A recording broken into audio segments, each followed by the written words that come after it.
5 gemstones. Cayce says you must have for spiritual alignment.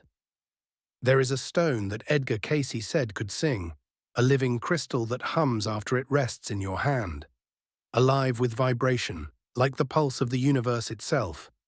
Cayce called it lapis, or sometimes lapis linguis, a blue copper-bearing stone that could raise the body's vibration and heighten spiritual awareness. But lapis was only one of several stones Cayce said were sacred tools, not charms, not decorations, but living companions that help us attune to higher consciousness.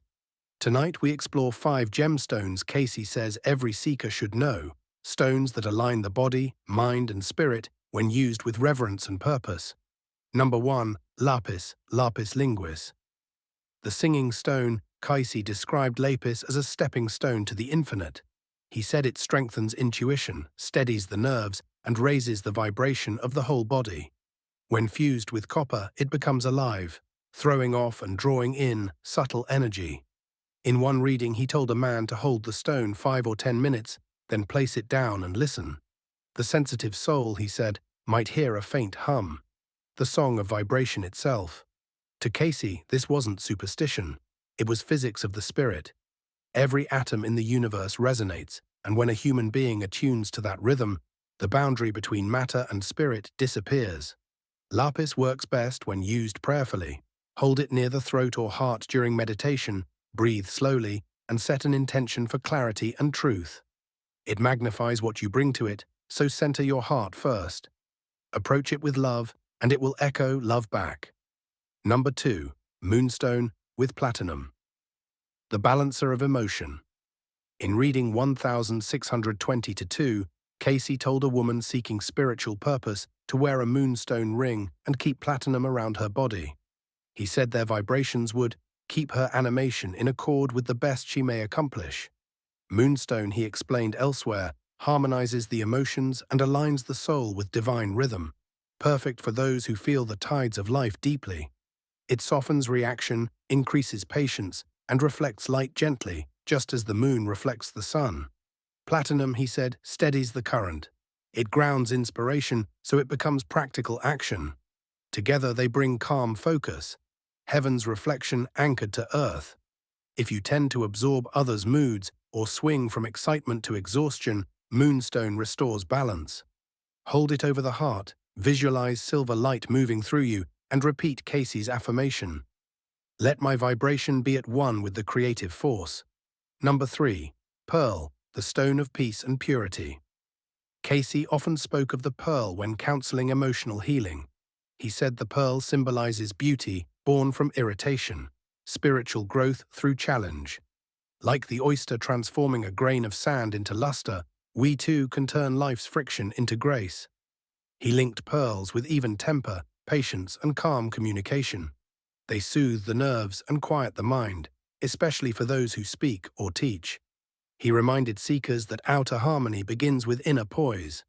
Wear the pearl near the throat or as earrings, close to the voice. Use it as a reminder to speak peace, not reaction. Cayce wrote, "Let thy words be seasoned with grace. The gentle answer turns away wrath." The pearl amplifies that principle. Number 4. Ruby, the fire of will and strength. Where the pearl cools, the ruby ignites.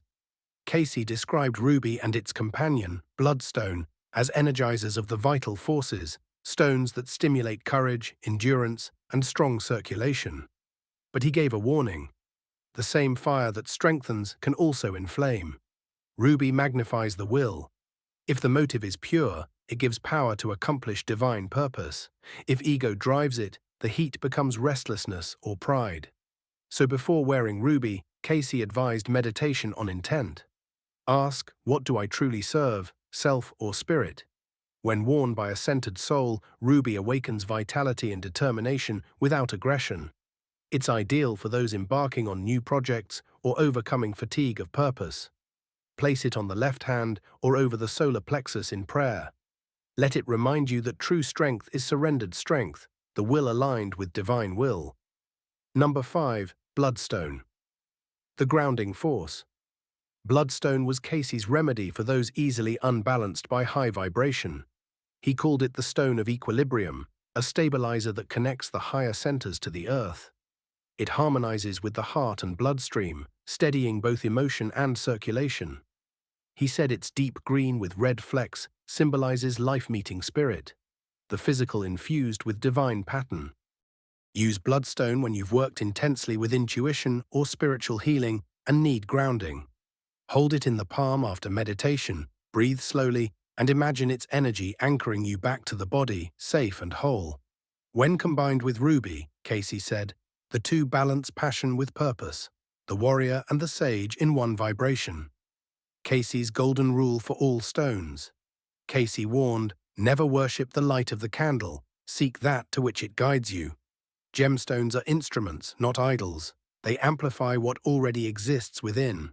Used wisely, they help align body, mind, and spirit. Used vainly, they only echo confusion. So when you work with these stones, lapis, moonstone, pearl, ruby, and bloodstone, set your intention first. Ask that the vibration be tuned to your highest ideal and that it serve only for good. Then, as Cayce taught, listen not to the stone, but to that which speaks through it.